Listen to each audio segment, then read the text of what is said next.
Welcome to the Success School podcast. We're super excited to have you guys in for another episode. Steph, how are we feeling? I'm feeling excited. We are coming towards the end of the year, which is such a magical time. I love Christmas. You're not a huge fan. You're a bit of a Grinch. Although I think in the last few years I have. He played Christmas carols the other day at the gym, so I feel like I'm finally warming him up. Quick story. First ever Christmas I had with Steph, it was outrageous. Steph is an only child, and I'm not kidding you when I say we were sitting there, Steph was unpacking presents for probably 3 hours, and she's an only child, and this was when she was about 26, so she wasn't a baby. The present situation in Steph's family is fucking outrageous. And we love to give. I couldn't believe I was sitting there for that long watching Steph unwrap presents, literally on her own. Tim got presents, just I got a lot more. Yeah. I'm definitely a spoiled only child for sure, 100%. Steph, let's kick us off with your lesson of the week. So my lesson of the week this week is really around playing the long game, and I'm going to relate it to something that happened to us over the last couple of weeks. So we moved into our beautiful new home in January, and it had the most amazing front lawn of all time. Like, it was like, we have like the really, really good grass. I don't know. Do you know what it's called? The buffalo stuff. The buffalo Sir Walter-y Kui. It's literally like one of those three. The thickest, most intense grass you've ever seen. And we obviously have two incredibly large Rottweilers, and over a period of time, due to much neglect from us and due to much extreme violence on the grass from the dogs, it died, right? And we had these, it was really patchy, it was awful, it was really dead. And when we realized we were having this Christmas party at our house and we had to get the grass good. And so we wanted results fast though. So we found out exactly what we needed to do to fix the grass. Tim went and got the fertilizer. We got all the stuff. We chatted with gardeners. We got all the advice we needed, and we started implementing it straight away. But the thing was, we put all this effort in, and we honestly expected faster results. We were kind of pissed like 2 weeks later when the grass had barely grown. We were like, this is so annoying. It's never going to work. Like, you know, why isn't this working? We've followed every piece of advice. This is so annoying. And then over the period of the next few weeks, like 2 weeks later, you know, we'd seen a bit of an improvement, but not kind of the amount of improvement that we were expecting. And we started having conversations saying things like, if the grass doesn't grow back in the next 2 weeks, we're just going to rip up the entire thing and lay fake grass, like lay fake lawn, right? Within 2 more weeks, the grass had grown exponentially. It like had rapidly expanded. Like it looked amazing. It looked brand new. Right now it looks like brand new. And it was a really interesting, I realized that my process for that was the same process that I see a lot of our clients have in entrepreneurship. And that's really around putting in effort and expecting immediate results. Right. And I think in business and in life and, you know, in terms of our grass, there are so many places where you're going to have to put in a bit of work before you see or for any results start to show. You can't just put up create good social media content for a week and expect a client. Like, you're going to have to do that for 6 to 8 weeks to even get any kind of result at the very minimum, and potentially sometimes for quite a lot longer. And so we talk about, Tim and I talk a lot about playing the long game, but it's really about like, there is going to be a point in time where the consistency of your efforts starts to pay off, but it definitely won't happen often as soon as you expect. And so with the grass, my piece of advice is to just keep putting in the effort and keep showing up and keep doing the work, and eventually you are going to get the results. I must say, Steph, with the grass, you kind of treated it like you do your business. You outsource the whole thing. So when she says we, it was more like Tim, and Tim did the grass. So she was like, lawn looks shit, go fix it. And then I went out, got all the stuff, laid it, did all the other shit. I'm very good at at sharing, you know, the win. Like, even if it's mine. She's like, I fixed the grass. Yeah, I said we fixed the grass. Yeah. Tim, tell me your lesson of the week. Okay, so on the weekend, we had a breathwork, recovery, and stretch session at my gym. I actually don't work in the gym anymore, so it was a good opportunity for me to get some connection with the members, obviously show them a really incredible experience. Breathwork is one of those things. It's kind of like an experience that you would need to experience together. And then we did some mobility, flexibility stuff, which was great. And then after I followed up, I texted everyone. I said, like, how was it? Did you have a good time? Hope you got some value and had a good experience. And they replied, and they said it was incredible. And it kind of got me thinking about, you know, that experience and online business. And I think in online business, it's really hard to get that in-person experience, obviously, because you're not connected. There is some form of magic that is made in person that you just cannot recreate, no matter how hard you try online, and you have to do some in-person stuff eventually if you want that magic. So that's why we do in-person stuff in Success School. So we have a Bali retreat coming up on the 8th and the 11th. If you want to come, join successschool.io, go to the website, do that. And then we're also doing an East Coast tour next year because it creates magic, creates an experience. It creates something unforgettable. It's not something that can be easily replicatable online. Okay. So my lesson here is if you want to have great connection with your clients, try to do it in person as well as online. Steph, what are we talking about this week? So we are talking about the craziness of the Christmas period. So coming up to Christmas, we do see a lot of business owners that want to take some time off, but the thought of taking time off makes them feel stressed out. And they kind of get caught in this loop of needing more money, but not really wanting to work over the Christmas period, like wanting to be present with their family, wanting to spend time with their kids. And we see this happen every single year. And so we wanted to share our thoughts around it because this doesn't just apply to the Christmas period, but for all holidays that you want to take in your business.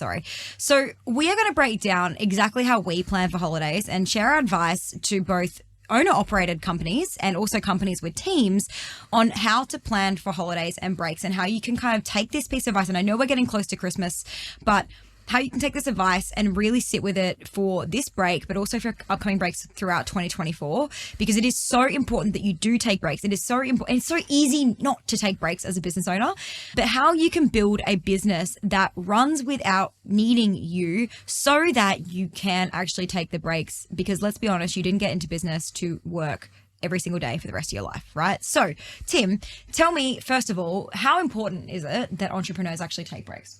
I think every time Steph and I take a break, our business incrementally gets better due to the main reason I would say is the perspective that you get. So there's the saying, you can't read the label from inside the bottle.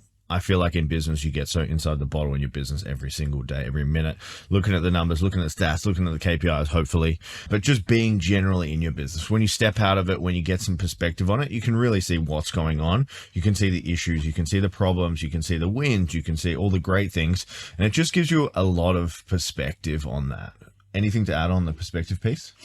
Yeah, I think that like Tim and I do our best work when we get away, because whenever we're away, we always work on the business rather than in it. I mean, we always do our coaching and stuff, but we just start to really have, like, the minute that you step out of your daily routine, you just see things a lot clearer. And so it is like the most amazing thing ever to take a break. So our next point on this is your nervous system needs a break. So if you think about your nervous system as like a battery, like the more you work it, or the more you work it in business and create stress, the higher it gets. And you have this breaking point of this window. So the closer it gets to the breaking point, or outside the window, which is created by stress, the closer you are to having a breakdown or a meltdown or a nervous breakdown, et cetera, et cetera. And that's when bad shit happens. Okay. When you mess with your nervous system, bad things happen to your body. You'll be seeing signs of this. It can manifest into autoimmune diseases and really bad shit. And most of the times when people neglect their nervous system, they end up having a really bad breakdown. And I'm sure if you're listening to this podcast and you've been in business for some time,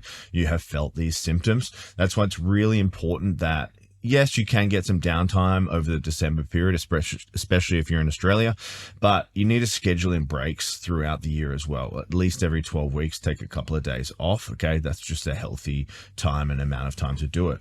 Yeah, guys, and you got to remember that annual leave is mandatory by law for a reason in Australia. And actually in America too, and probably wherever you're listening to this, there is going to be a level of time off that you are required to take by law. Now, it's really funny because when we become our own bosses, we just think that like those rules don't apply. Like they're in place for a reason. Like your body literally needs a reset. No one is supposed to work all the time, every single day, forever. So that annual leave is mandatory, and you are an employee of your company. And so therefore it is mandatory that you also take a break. And you just need to prioritize like having fun, really. Because most people go on holidays and you have fun. And like, it is just so important to have fun with your people, with your loved ones, to really bring that childlike sense of play back into your world. You need to have fun in your life, because if you're not having fun in your life, then I can guarantee you're not going to be having fun in your business. If you're not having fun in your business in your life, I can guarantee that your business is going to go south really, really quickly. You did not get into business to just have a lot of money and work all of the time. That is, you got into business so you could have a lot of money, have the time freedom to have fun and enjoy the people around you. And so that starts with you now. It's funny you talk about the annual leave. I think Americans get like 2 weeks annual leave, but it's like frowned upon if you take it. Like they have a bit of a different culture to us in America. Australia's like 4 weeks, got to take it. Every year you're entitled to it. In America, they're like work to the bone, take 6 minutes off for Christmas and 2 days off for Thanksgiving, and then we're back in and doing it again. Well, it's a good thing we live in Australia.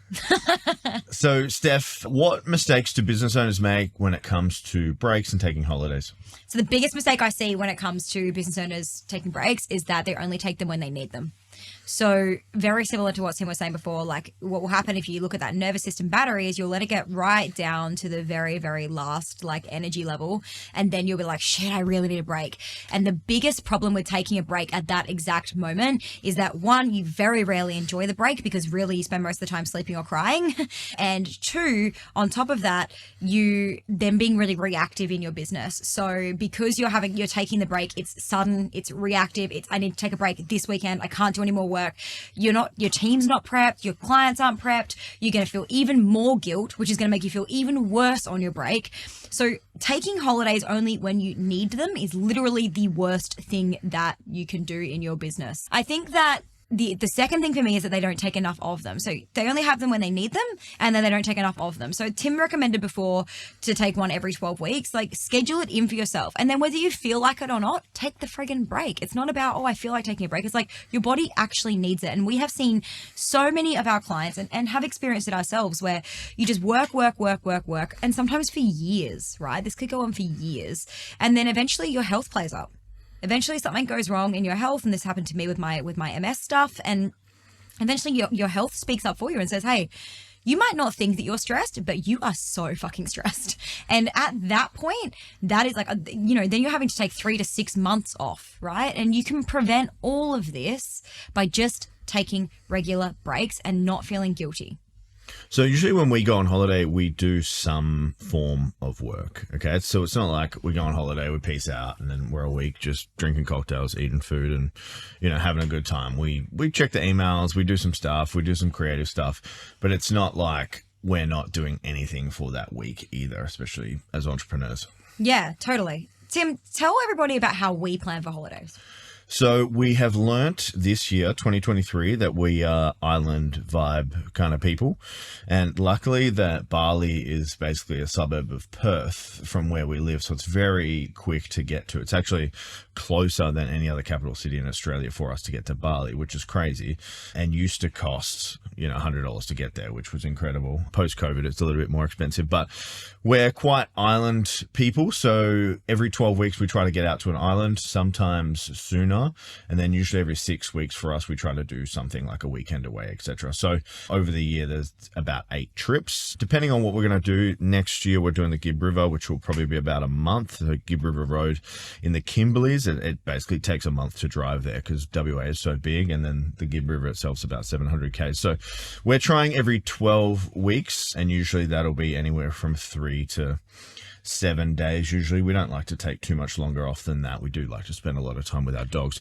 We went to Europe this year and we found we got a little bit itchy towards the second and third week. It was a 3-week trip. After the second week, I was like, I'm pretty much ready to go home. I think first couple of days, I'm like, oh, I'm not ready to be here. And then after that, I'm cool and I can have a holiday for about a week. And then towards the end of that, I'm like, all right, cool. I want to get some shit done again. Yeah, I love that. And I think on the back of that, guys, like for us, the way that we plan it for all of 2024 is like we've already looked at all the trips we want to take. So don't sit there and get into 2024 and be like, oh, I just don't feel like I deserve a holiday this year and like not take anything. At some point, your body is going to stop you and you're going to have to take a break. So you may as well take one you enjoy and plan for it. Okay, so we have planned all of our trips. We actually have a lot of trips next year. And again, every year we get more and more comfortable with taking more and more trips. And like I said, we still work on our holidays. So the way that we structure our days typically when we're on holiday is first thing in the morning, we like to get a bit done. So that's the best time of day for us to get work done for our brains. And so we might work from like 8 till 10 and then we turn everything off. Our team know that we're turning everything off and then we just go and enjoy our world for the day or like whatever we're exploring or whatever we're doing, right? And that's pretty much how we run all of our days. So it's like, you still get the full benefit of taking the entire, and we really do switch off. We've had to practice it, but we really do switch off. But it's really easy to do when you're on holiday because the minute you close your laptop, you go and do something great. And so it's really easy to switch off. So it's not like you don't have to do any work at all. You can still do work if that feels comfortable for you. It definitely feels comfortable for us to do that. But being able to take that break and actually go and enjoy the time that you have is so important. So we structure our years. We make sure we have like at least one big trip plan that we're really going to enjoy. a couple of smaller trips, and also some really fun stuff. Every like 6 weeks we try and get away somewhere, whether that's within our own state or whether that's, popping over to Melbourne or Sydney or Brisbane or whatever. And then we also have like a couple of bigger trips. So every 12 weeks we do a trip maybe to Bali, and then one big trip per year that we love to plan. Again, we work at some level on all of these trips. So please just make sure you plan for them. Don't react. Don't wait until you're tired. Don't wait until you're stressed. Don't wait until plan the friggin' holiday. And I'm going to give you the tips on exactly how to plan that through shortly. Before we go into that, I just want to chat about mindset, okay, with taking holidays. And I know a lot of small business owners, entrepreneurs struggle with that. I think the main one is a fear or a lack mentality that if they go away, their business will come down like a house of cards. Okay. And if you're listening to this and you're agreeing, then let me know on Instagram, because I've spent a lot of time working with small business owners and entrepreneurs, and that comes up. The other thing here is that if it actually does go to shit and the business does suffer, it's a really good reflection point to see where you need to improve. Okay. So a mentor of mine always used to say to me, go on holiday, switch off your phone. When you come back, see what went wrong and fix it, and then keep doing that. Okay. And eventually you'll have a systemized business, because you're going to know exactly what is going to happen. Steph, are there any other fears that you need to speak to for taking holidays? The only other thing around mindset that I would touch on is the fact that there is a guilt level that comes up. And we actually had a conversation about this on one of the Success Call group calls this morning. I think in Australia and definitely in America as well, and wherever you're listening to this, but there is a culture that is that hard work culture, that you have to work hard to make money. And I think that when you're in business, there is a level of hard work that is required. And Tim and I are the first to admit that you will have to do hard things, and it will be hard work, and there will be periods of really, really hard stuff that you have to go through in order to own and run businesses. But in saying that, working hard and hard work are two very different things. So working hard is like, I might work really hard between 8 and 12. Like I'm going to work super hard and get everything done in that time that I need to get done. And make sure that it's all finished. Whereas like hard work is like, I have to work 9 to 5, and I have to like we're conditioned to work 9 to 5 in our culture, by your parents, in the way that you were raised. We're conditioned to work that amount of time. And so when you don't work 9 to 5, there's often a level of guilt that comes up, because we believe that we should be working more hours. It's like, no, if you can set your days and weeks up to get all the work done that you need to get done in a few hours a day or a few hours a week, 4-hour work week, I think 4-hour work day, whatever that looks like for you, then you need to now release this guilt or this pressure or this cultural conditioning that says that you have to now continue working for 4 more hours when there's really nothing to do, right? Like, so your ability to really grow in business, your ability to really take your business to the next level comes like, in order to grow, you have to let go. Like that is always going to be the saying that is going to drive you forward. You have to let go of these belief systems, this cultural conditioning. You have to let go of doing all the tasks yourself and let a team member do them. There's a lot of things that as you grow, you will have to let go of. But one of these things is feeling guilty for not working 9 to 5. And last thing before we move on, guys, is I was just thinking about, what will people think about us working on holiday? And we've had this before. People have said to us like, oh, switch ew, off. like that's disgusting. You have to work on holiday. Like how rank or gross or whatever they say. And I'm like, I get to work on holiday because I want to. And I fucking love working on holiday. Okay. It's not like I don't look forward to going to Bali, switching off and piecing out. Okay. I look forward to going to Bali, getting some space, getting some perspective, and then taking massive strides in my business and life because I have that perspective. Okay. It's not oh my God, you have to work. It's like I really want to work. And also, if that's not for you, that's fine. Like for us, we love working. It's we're like people are like, oh, I want to set myself up for retirement. Cool. That's not us. Yeah. There's no version of our world where we're never retiring. That's not for us. So, and that might sound disgusting to you, and that's okay because it's not your journey, right? So if you are the kind of person that goes on a holiday and needs to switch off completely, then we're going to talk to you now about how to set your business up to do that. But if you're the kind of person that, like us, just wants to get really lit up and do the work while you're there and have that perspective because you just really love doing it, then that's cool too. We're also going to teach you exactly how to do that right now. All right, Steph. So what do business owners need to keep in mind when planning breaks throughout the year? So plan in advance. So like I said to you before, really make sure that you are like planning your entire year in advance. Like when are you going to take, if you're going to take them every 12 weeks, where are you taking, like where are you going? What are you going to do? How are you going to switch off? Like how are you going to make it fun? Like get friggin' excited about having the space and time that you have created because you have generated the income in your business to be able to do so. So first and foremost, whether that's every 6 months, I don't care, or every 12 weeks, it doesn't matter. Plan your breaks in advance. Even if that's just a weekend off to spend at home, I don't care, but you need to make sure you're planning your breaks in advance. One of our favorite activities that Tim and I do whenever we're feeling anxious. So this is a really cool activity to do when you're feeling anxious about potentially taking a break, or when you're feeling anxious about what could go wrong. We get out a whiteboard. You could do this on a piece of paper though, and draw a line down the middle. So make 2 columns. On the left, you want to write down everything that could go wrong, like all of the worst case scenarios. And then in the right column, you want to create a prevention plan for each. We actually did this during COVID and it was super helpful for us. And we do it a lot, to be completely honest. It's just all the things that could go wrong, all the worst case, like so all the things you're freaking out about. Like if you're going to go on holiday, oh my God, what if my team member doesn't do this? What if this doesn't happen? What if my client gets pissed because of this? What if blah, blah, blah? What if, like all the things, all the what ifs, all the fears, all the worst case scenarios, write them down. And then on the opposite side of the page, what are we going to do about it? How do we put a prevention plan in place to make sure that doesn't happen? What else, Tim?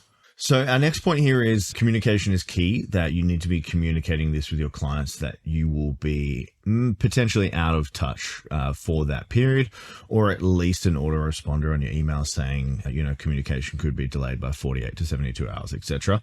Just so they know. It just depends on the type of business that you run. And if you are going to be on holiday and you are a solopreneur and there's no one else in your business to run things, then I would be communicating it. If it was, a company like ours where, we'd have team and people could handle it, I probably wouldn't communicate it as much to our clients. It's more a need to know basis. I wouldn't say that you need to live your life communicating every single aspect to your clients. It just depends on the situation or what that is for you. Okay. It's more a case by case thing. Yeah. I think like the communication is really important for solo entrepreneurs. So owner operated businesses, you have to communicate to your clients you're going to be off, and you have to communicate how they should get in touch with you and what your boundaries are and when you're going to be checking in, and all of that stuff is really important because they are going to be used to contacting you all the time, and they're probably not going to be able to contact you all the time. When it's a company, I agree. I don't think everyone needs to know that you're going on holiday all of the time. We certainly don't tell our clients every single time that we go away, but we're also able to check in daily, and also we have team members that can support them when we're not there.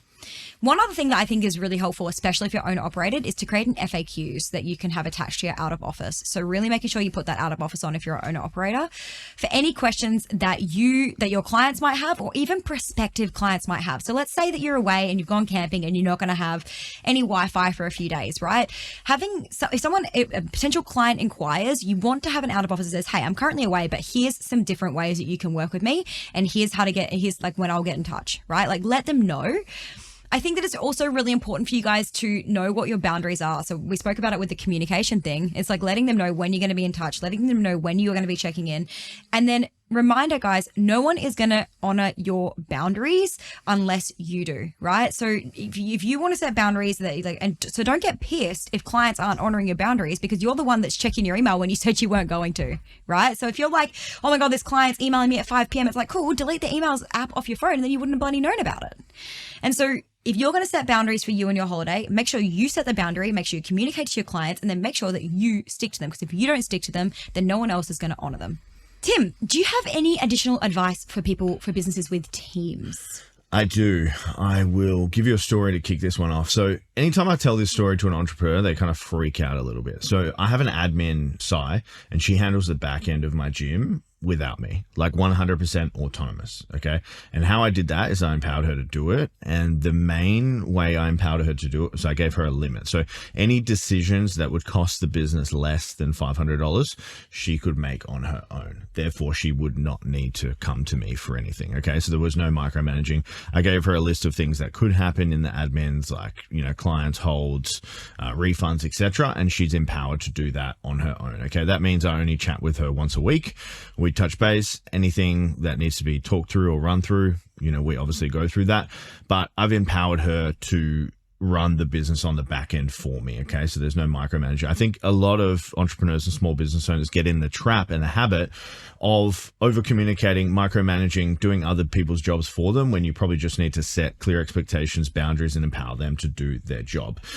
One of my probably strengths and weaknesses as a boss is I throw people in the deep end quite a lot. Okay. And that just depends on how you like to be managed. But I really like to see if people sink or swim. I think it's a great way to manage and test the quality of your employees. Some people love that. Some people don't.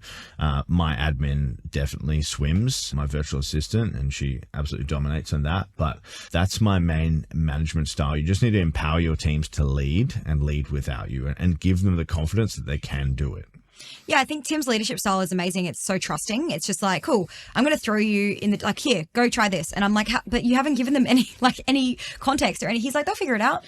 And he genuinely believes they're going to figure it out. And that belief system that he has in them allows them to also believe that in themselves. And he also attracts team members who are capable and use their initiative and all of those things because of the way he leads, because he doesn't just lead that way at work. This is how his self-leadership works. This is how his leadership in our communities work, right? So it's like really empowering the people around you. And I think a lot of people treat their businesses like they're really fragile. Your business is not fragile. It is so resilient. And it would take, like, you not replying to a client email or making a couple of client mistakes is not going to take your entire business down. It's just not. There's not much that can't be fixed with an apology. There's not much that can't be fixed with a free week or a free month, or you're like, there's not much that can't be fixed with a, I'm really sorry, we messed up. Here's what we're going to do to fix it, right? There's really not much that can't be fixed with that. So stop treating it like it's this really fragile thing that, like, oh my God, if an admin sends one wrong email, my entire business is going to crush down around me. It won't. Tim's business has been going for 10 years and he's been throwing his staff members in the deep end, and they've made more mistakes than I could count on all of my hands and fingers and toes, right? Like, so many mistakes, and nothing has ever damaged the business. Nothing ever has damaged the business. So yeah, still one of the most successful gyms in our area, or small group training gyms in WA. So like, don't hire a team member and then pay them to watch you do the task that you paid them to do. Guys, just let them do it. Let them do it. All right, guys, we're going to get into listener questions. So our first one's from Ellie D. For businesses that are more therapy-based, mental health, psychology, etc., where lead magnets, social media engagement, etc., isn't really appropriate or effective, what are some effective modern marketing techniques? Cool. So, Elle, thank you for asking this question. I think that in the therapy, mental health, psychology space, I don't think that your belief system of lead magnets and social media engagement aren't appropriate or effective. I don't think that's a helpful belief system to hold. I think that there are a lot of things that you can do in this space that can work really well with that. I think that when we look at lead magnets, I think that often we look at them, you might be looking at them from the wrong perspective, like that they're tacky or they're icky or they're gross. It's like a lead magnet is something that offers free value to somebody. It's like something that gives someone something to support them. And I think if you look at it as being of service, you will find, and it depends on, like, when we talk about, these are very broad topics. So like therapy-based mental health psychology, it's like, are you online? Are you in person? Are you like how is this located, first of all? Because if you are honestly online or in person, I think lead magnets can work really powerfully for your business. I think lead magnets work really powerfully for literally any business. We have worked with mindset coaches, we have worked with psychologists, we have worked with doctors, we have worked with speech therapists, like all sorts of different trauma coaches, and lead magnets work. So does social media engagement. You can't tell me that there aren't psychologists and mental health therapists and people who are really prominent in this space that haven't gone viral, that haven't engaged with their audience, that haven't offered service. You might just think that those things aren't appropriate because of a belief system that you're holding. But I really believe that when you focus on, because what social media engagement really is connection to community. What lead magnets really are is providing free value to support somebody who maybe can't afford it even. And so I think that you need to maybe reframe the way that you're looking at these marketing methods in your head, where you might be seeing them as icky and salesy.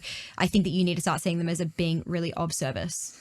Yeah, I'm going to hit this from a different angle for Steph. I completely agree with everything she said there.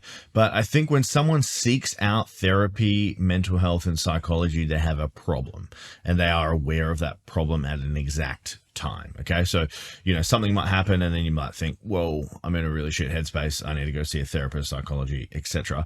And then they're going to think about, okay, who do I go and see? And then maybe it's that person that's been posting on Instagram, LinkedIn, Facebook, etc. for all these years that they've never reached out to. And now was the perfect time. It was the perfect storm and the perfect moment for them to reach out to you. So saying that social media doesn't work, that example would 100% work for you. If you're just being active on social media, creating engagement, having conversations, etc., at the time they need you, they will reach out to you. Okay. Totally. And then lead magnets. I think there's tons of lead magnets that you could do around therapy, mental health, and psychology. Just off the top of my head would be, like a depression toolkit, or like ways to get over depression, or how to know you have anxiety, or how to help anxiety, or like a meditation to help anxiety. These are like tons of lead magnets that you could run. Build your email list, engage with them, give them value, and then they're going to turn to clients eventually.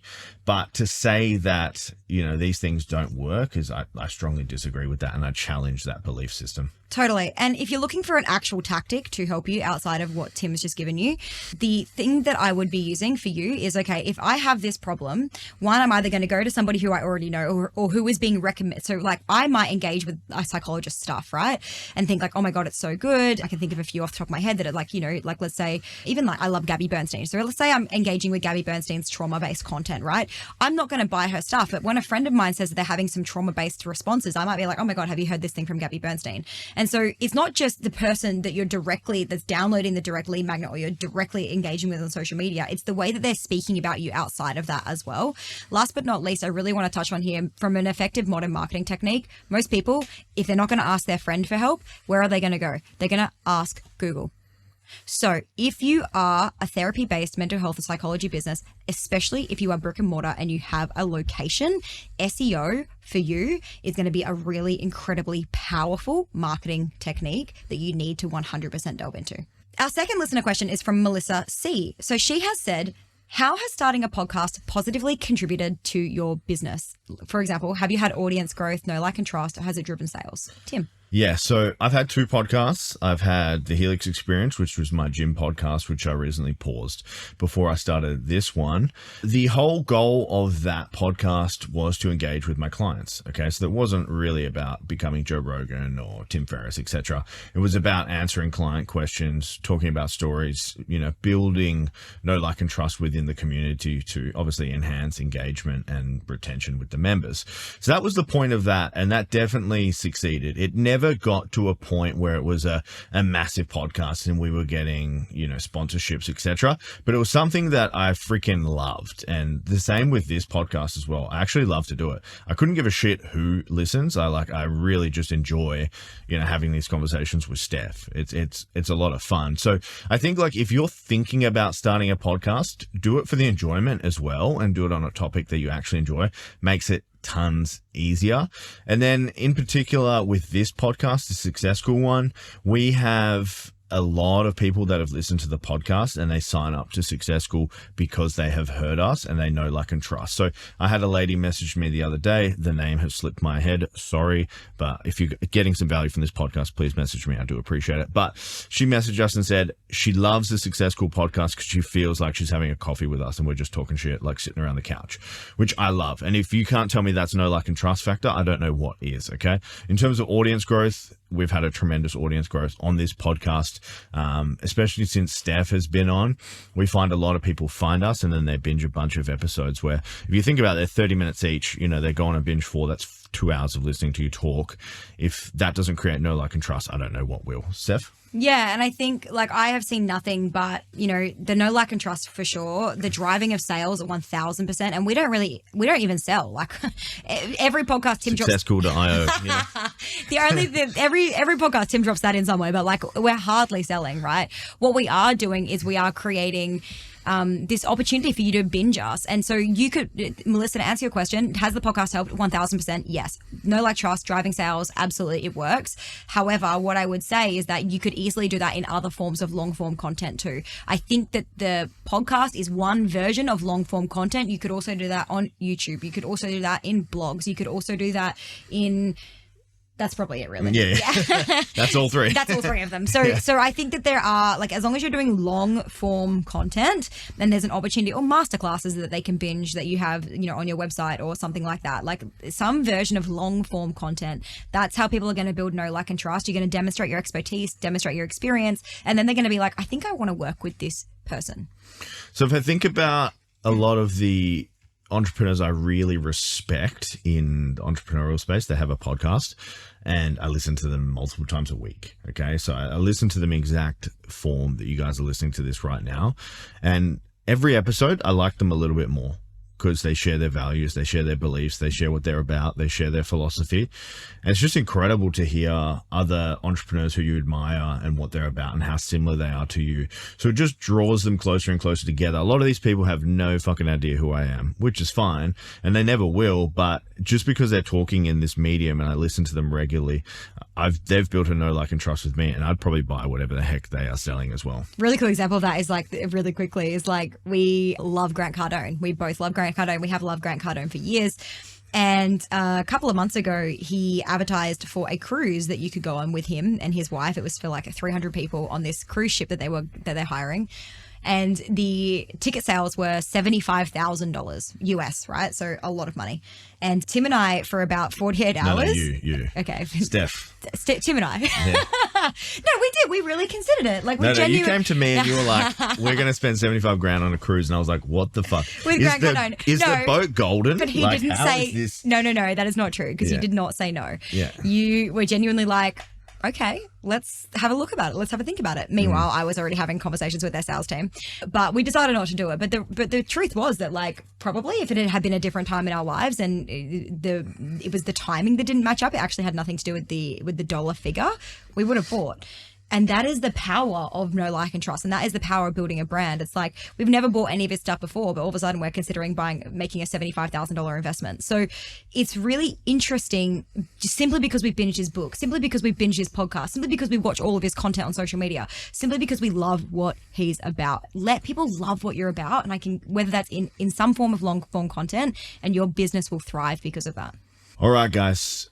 I know I said we didn't sell, but you're here for the first ever pitch on the Success School podcast. If you want to grow a 7-figure business, you are in the right spot. Let Steph and I help you.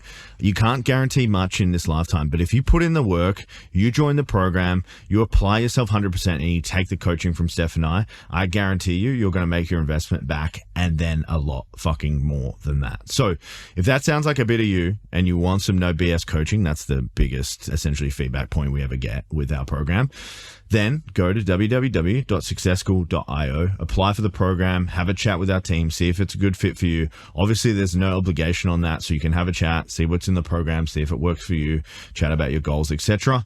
But we would love to have the opportunity to coach you guys.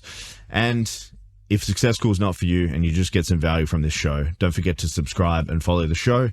As always, guys, share it with someone that could find this valuable, especially that last little pitch bit, and then leave us a 5-star review. We have been loving the reviews that are coming in.